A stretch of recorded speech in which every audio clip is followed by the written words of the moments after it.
Engkau satu-satunya pengharapan kami Tuhan.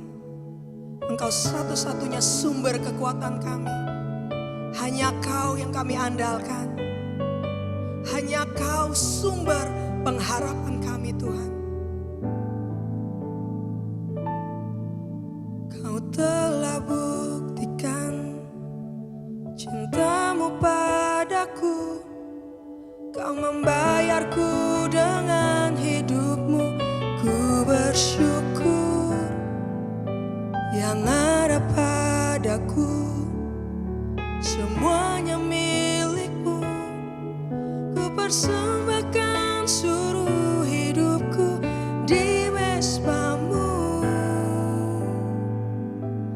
Hanya Kau yang menjadi tempat jawaban. Hanya Kau tempatku berharap. Berjalan bersama-Mu ku takkan goyah. Sebab tangan kasih-Mu tersedia bagiku. Selamanya Kau ku cinta.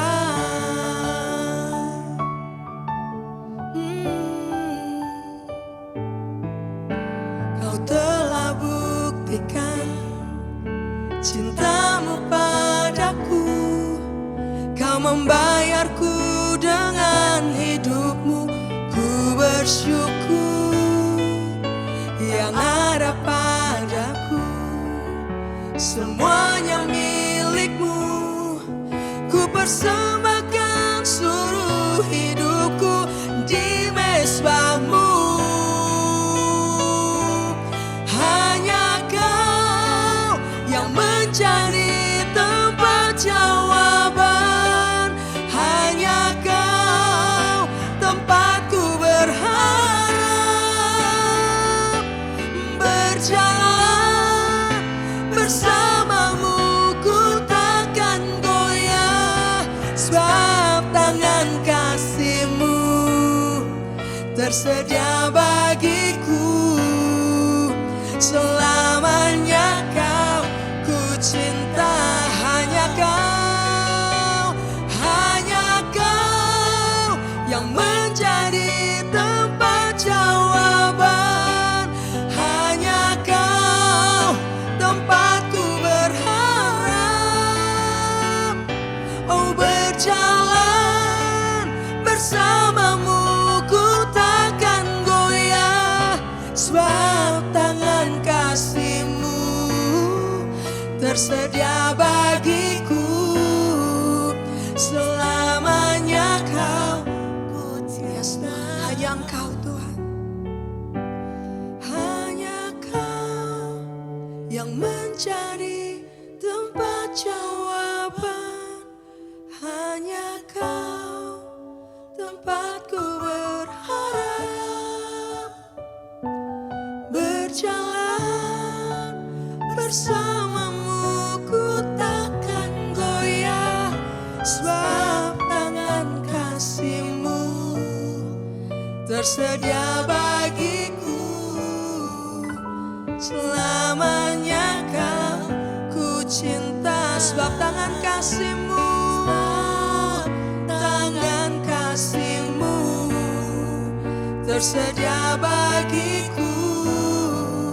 Selamanya Kau ku cinta.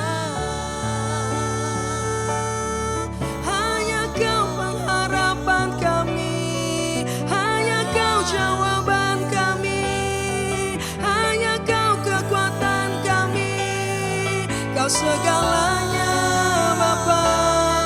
Kau segalanya Bapa. Cinta-Mu sempurna. Kasih-Mu sempurna. Oh, semuanya milik-Mu. Semuanya dari-Mu Bapa. Tiada yang lain. Tiada yang lain. Engkau sumber kekuatan kami Tuhan. Engkau pengharapan kami. Dan hanya Kau tempat jawaban kami. Kami bersyukur Tuhan.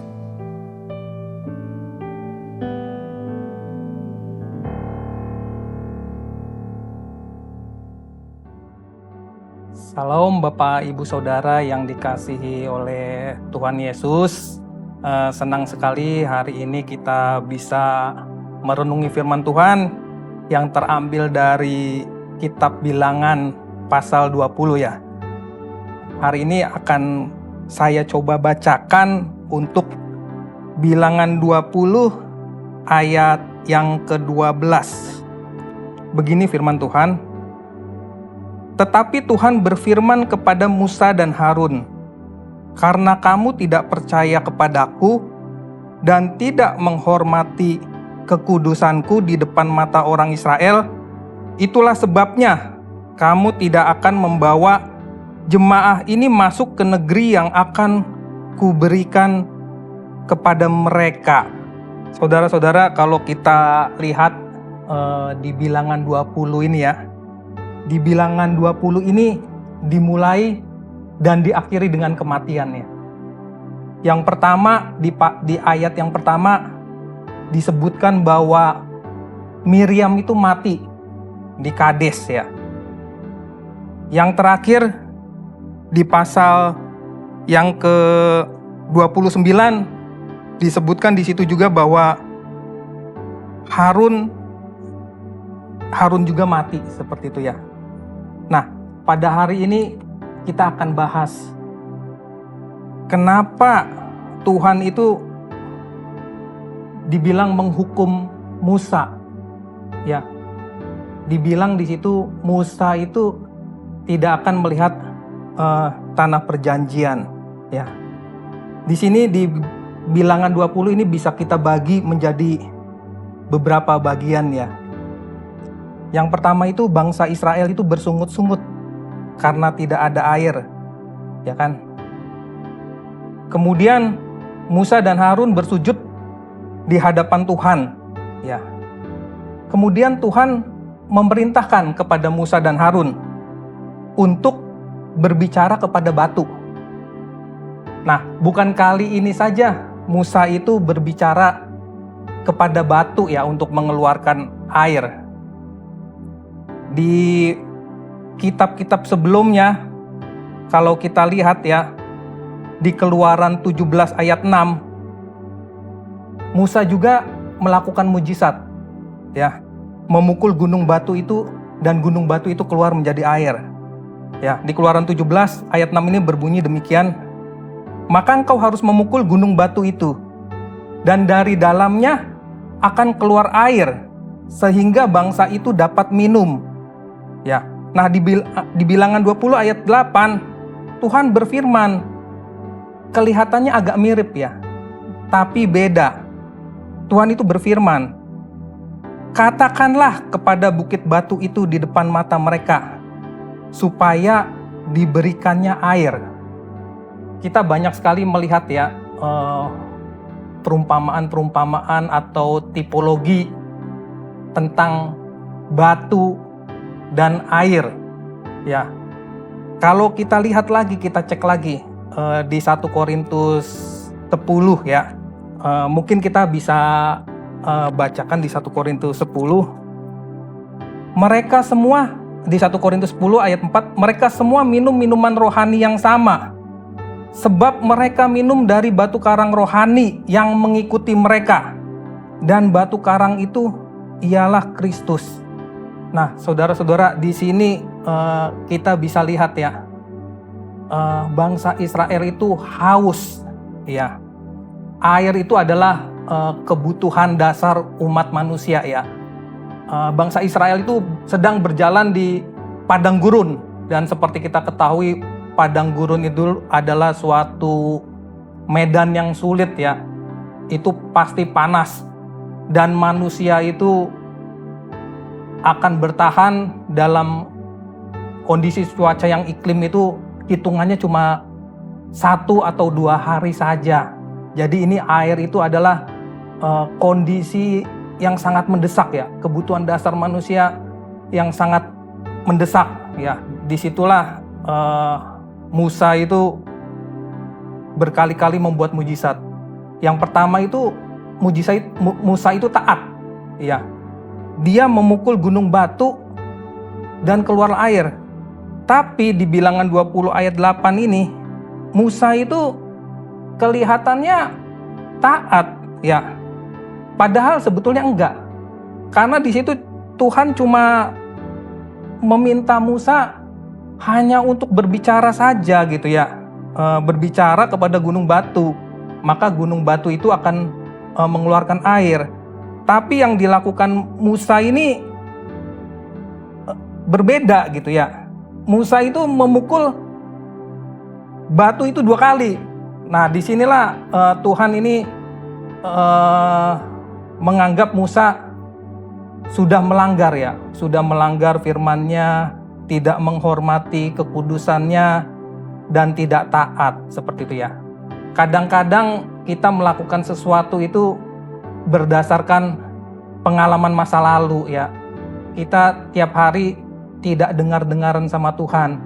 Padahal Tuhan bilang berkat Tuhan itu baru setiap pagi, seperti itu. Tapi kita seringkali mengandalkan pengalaman kita di masa lalu.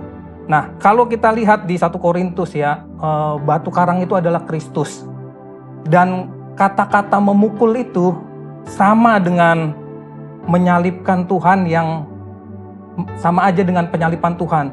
Jadi dengan Musa memukul batu itu 2 kali, Musa ini melanggar simbol rohani.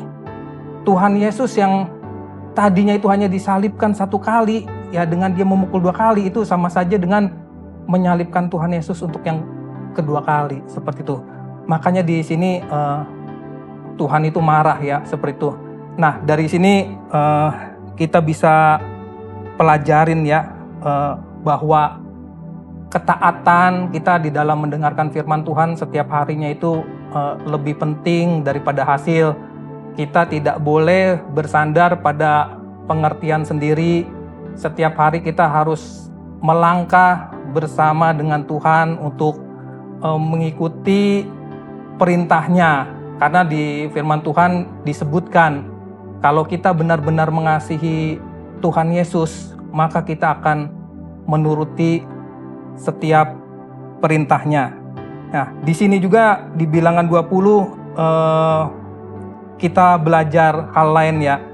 Di pasal yang ke-20 ayat 22 sampai 29, di sini ada kematian Harun, dan Harun itu meneruskannya kepada Eliasar. Di sini juga kita belajar pelayanan Tuhan itu terus berlanjut ya, meskipun hambanya dalam hal ini Musa dan Harun sudah selesai tugas. Jadi suksesi rohani itu sangat diperlukan juga untuk kelanjutan kerajaan Allah di muka bumi, agar setiap kehendak Bapa di muka bumi ini bisa terlaksana.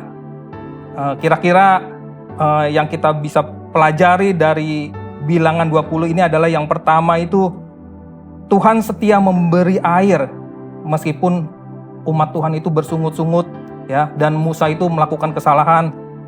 Kemudian yang kedua, ketaatan itu lebih penting daripada hasil.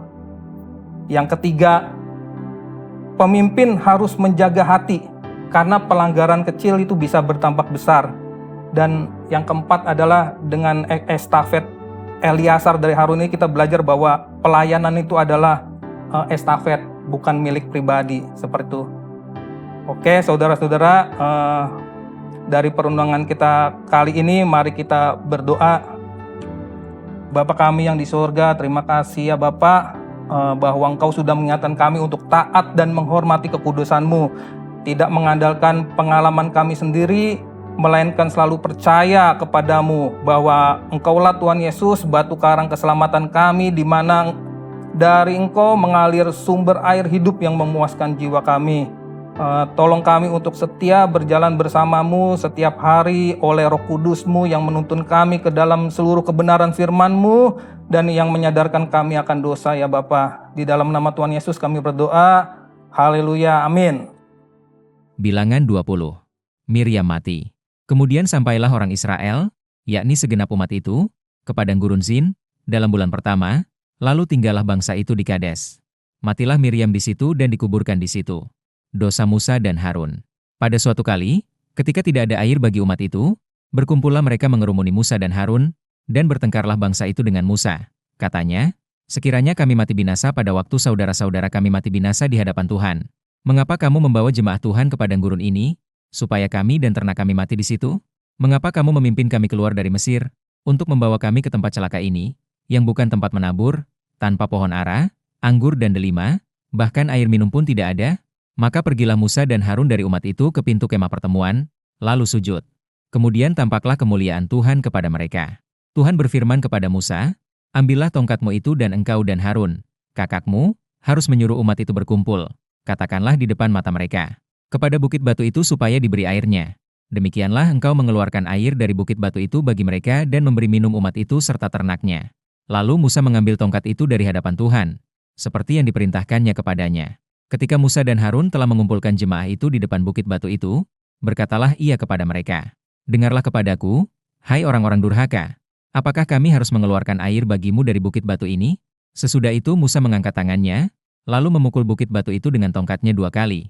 Maka keluarlah banyak air, sehingga umat itu dan ternak mereka dapat minum.